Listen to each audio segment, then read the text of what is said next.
getting this thing together. So the idea, okay, I have a left and a right area, that was understandable, but bringing code together for that.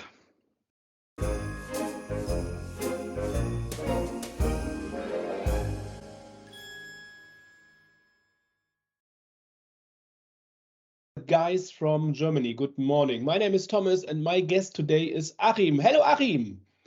Hello, Thomas. Hello, world. Achim, please explain us this puzzle for today. For today, we are presented with a maze made out of pipes. So we have vertical pipes, horizontal pipes, and we have corners. So this is the bottom left corner. That is this one is on the bottom right. The J, the 7 is on the top right, and the F is on the top left.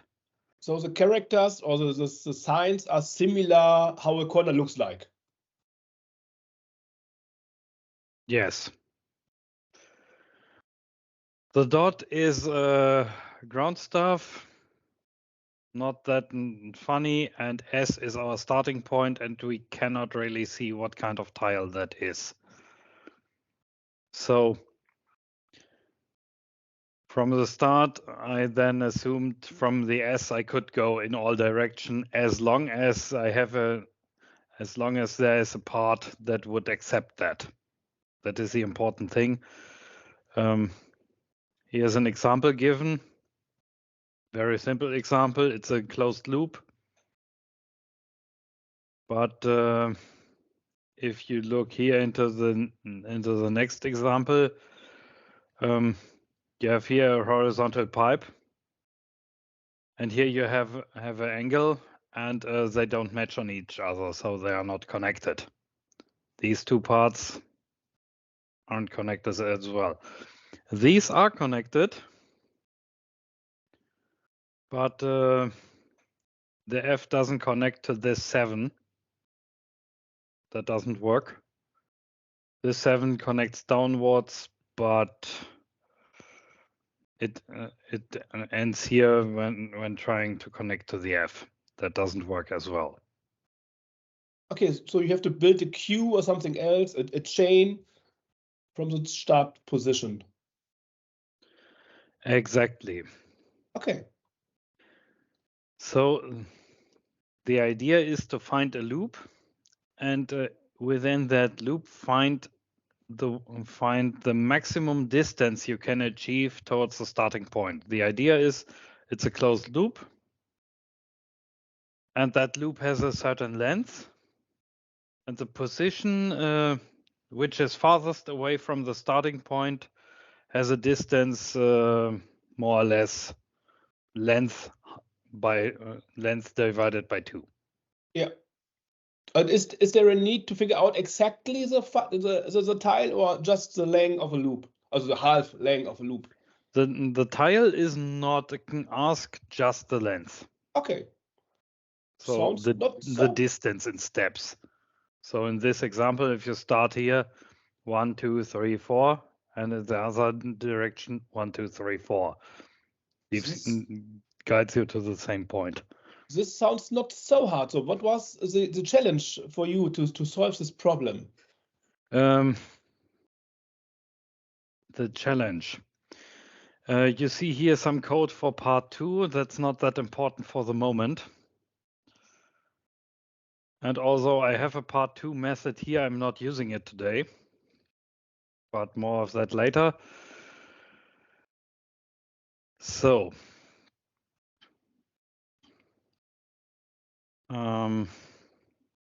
what I did here. Okay. First thing is I scanned for the starting point.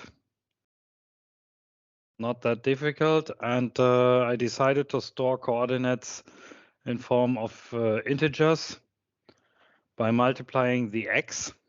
So the horizontal scalar with 1000 and adding the vertical scalar epsilon. The reason for that? The reason for that is based on my puzzle input. As you can see here, it has 140 lines and probably as many columns. So 1000 is big enough to separate both values from each other. Okay. If that wouldn't be sufficient, I could also say, okay, let's take 10,000.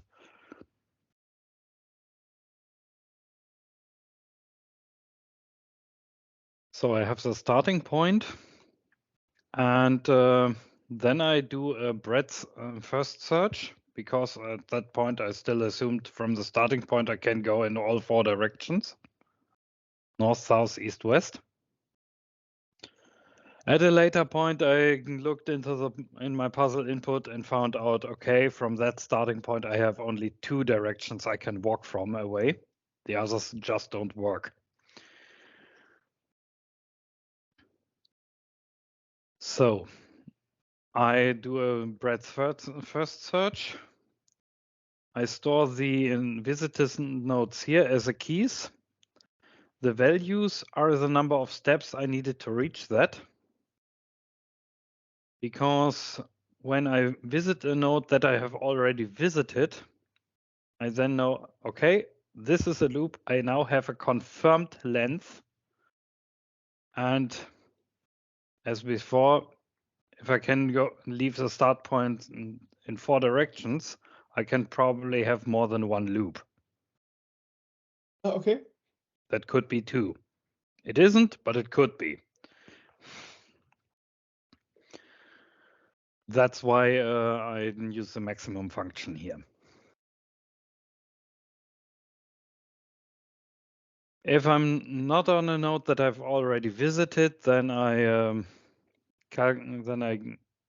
restore the x and epsilon values from my coordinate integer, and then I check whether I can go to the north, the south, the west, and the east. And these 4 methods were actually the first thing that I did implement. They are exactly. This is my class pipe grid, very, very, very basic. The only real thing it has are these functions. Maybe I should have put more functionality in here, would have probably helped not making the code that ugly as it got. However, so I have here, for example, the go north method. If I'm at X at this position, I check, because I'm going upward. If my epsilon is already 0, I can't go upward, so I return false. But if it isn't, then I look at what kind of tile I am currently on. So the starting point, I can go upward. The vertical pipe, I can go upward. From the L and from the J, I can go upward. That does work. In any other case, I have to return false because I can't go upwards. Doesn't work. But I also need a tile that could act as a receiving end. So I look up the tile I am about to go into. That's why I have to check here if I can go up in the first place, because if I wouldn't, I could create and cause an exception here. So again, if it's an S and a vertical tube, I can do that. They can receive me. Also the 7 and the F, because they are the top left and top right corners. Also for the first moment, S looks wrong for me, because S is not a joker. S is not a joker, but in theory, because we don't know what connections the S tile has, we have more or less to assume that it has connections in all 4 directions. Okay. Effectively, it hasn't, but but we more or less need it. In the second switch, we probably don't need the S, but I put it in anyway. Okay. So to recapitulate, first you check the field which you are on in this moment, and if it's possible to go to the north. And the second point is you check the receive field, also the field you want to go, and if you can go. If it's Exactly. Yeah. And I have that for the other directions as well.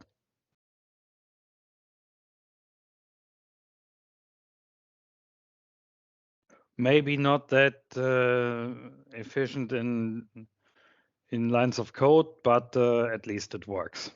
Okay. And this is the solution for the first riddle.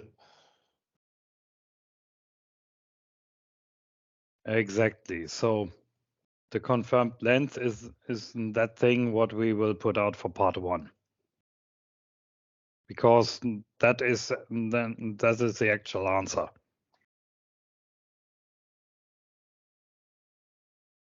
Okay. More words to puzzle of part 1, or can we go to puzzle part 2? Now let's go to part 2.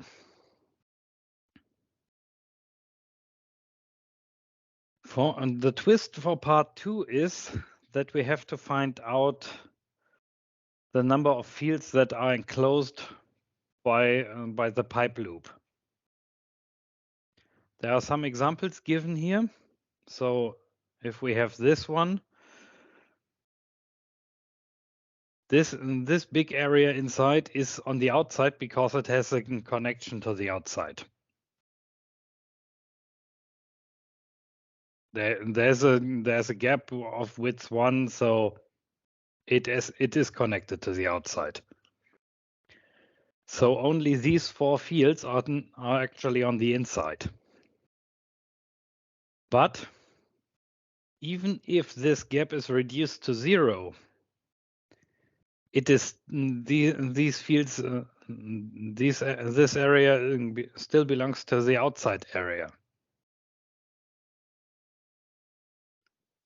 My first idea for part 2 was, okay, I just take all fields that I am on, and everything else that is somewhat enclosed by that is part of the answer.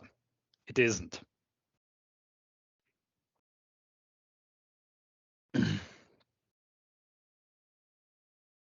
Yeah, also larger examples, I didn't process through them.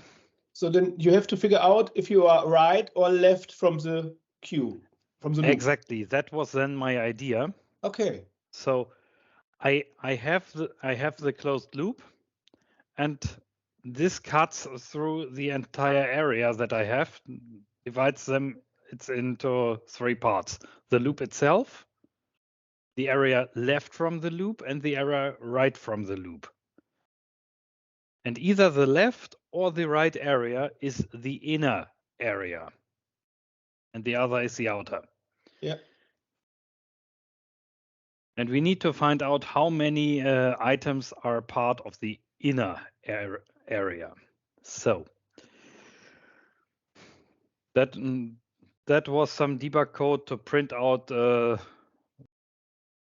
area covered by the graph against everything else, and then I find out it doesn't help, so I commented it out. Yeah. And decided here to find the left and the right areas. And here it gets really ugly, viewers. So I have a walker, and I decide to walk southwards. That is in conjunction with the examples that I'm using for testing and my own puzzle input. Because can you show us your here's a starting point. I can go up, I can go north, I can go south, but to the left is a J and to the right is an L. So I can't go in those directions. I can go only north and south. Yeah. The puzzle inputs that I'm using for testing have an exit to the east and one to the south. So in all cases, I can go to the south. So that's why I decided to go southwards on the first step. And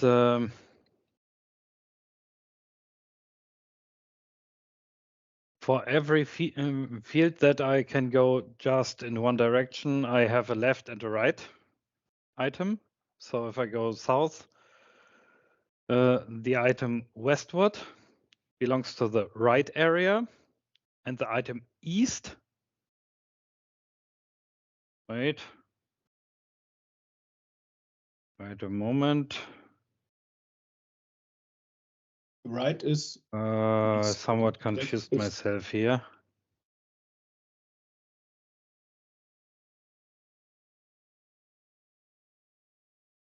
Now I know.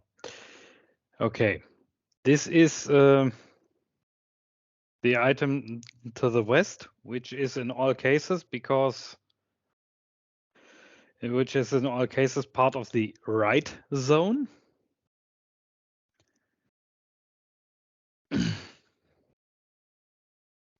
The other is depending upon whether I have example input or my real puzzle input. Because of my real puzzle input, I have a north-south connection. So the item to the right belongs to the left. The eastward item belongs to the left zone. And if I am starting in a corner, like in my example inputs, then the item to the north belongs to the right as well. In theory, I should have also added the item to the northwest here, but it didn't make any trouble. And I didn't notice at that point. But I covered that a little bit below. And I need to keep track of the direction I'm moving in. Because I need to continue onward pipe-wise. If I go back the other direction, I'm probably doing not useful stuff. So I am at a certain position, calculate the x and the y, and then I look at what kind of tile I am. So if I am at a straight tile, I have certain neighbors to cover, and I put that into a method, because if I have a neighbor that doesn't really exist because I'm already on the border of the map, then this method returns an empty list.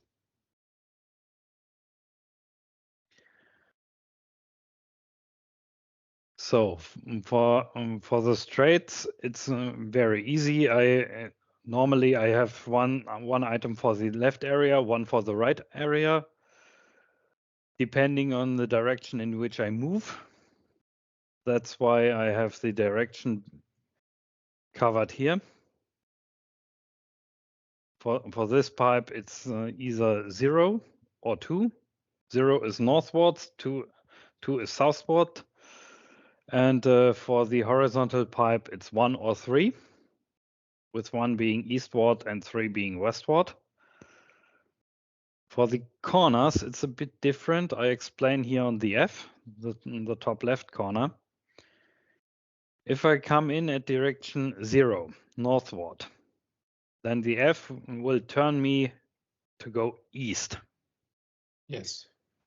And that means that I have to put 3 adjacent fields from the F to the west, northwest, and north into the left area. If I encounter that in the other way, so I'm coming in from direction 3 westward, and I turn to direction 2 southward. and have to put in the very same 3 fields. These are delta values that I use on the coordinates into the right area. Okay, yes, understand. And the other 3 corners work in the same manner as well. Okay, got it. Nice. And an important thing that I forgot when I ran it for the first time and I counted an endless loop, you have to move the walker. Don't forget that. And that is depending upon the direction that you will then move forward in. So change the direction, then do 1 step.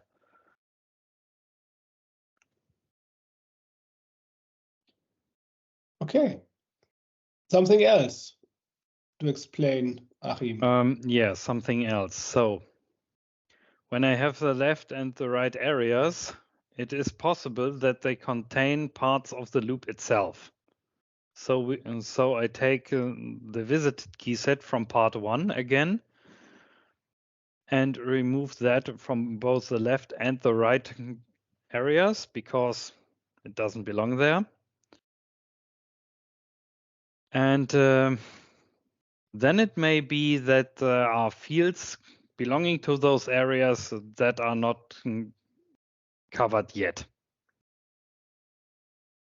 In my debug output, I had a huge hole in the middle, and I believe that belongs to the inner area. So I have this method grow, which has a bug, which I didn't narrow down. And it's not that nice looking. So I take the area that I want to grow. I take the nodes that are in the loop. I also provide the max x and the max epsilon value that I can have.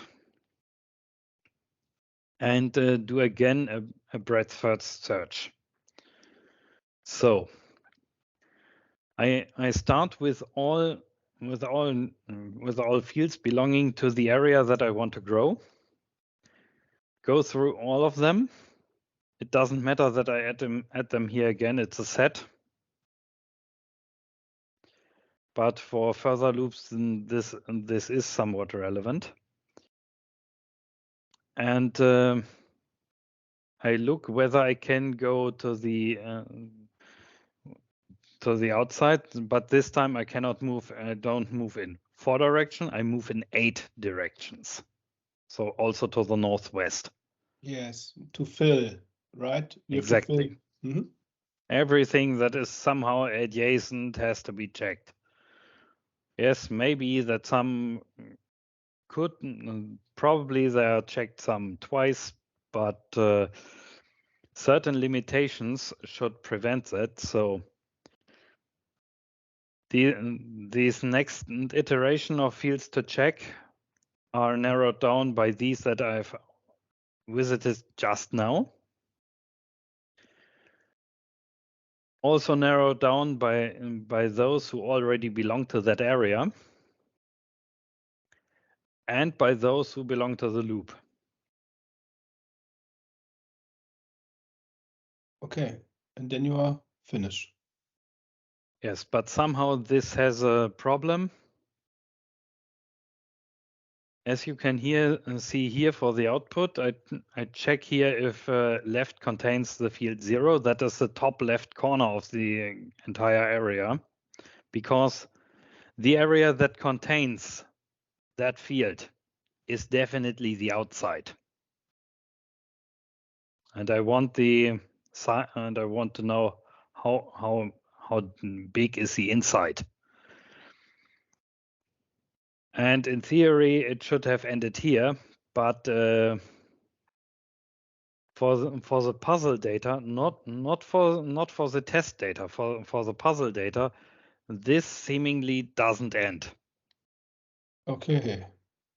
But luckily, I don't need to grow the right side because it seems to be the outer side anyway, just by chance. What was in part 2 the hardest challenge for you? Getting this thing together. So the idea, okay, I have a left and a right area, that was understandable, but bringing code together for that wasn't that easy, and I had some problems with dropping out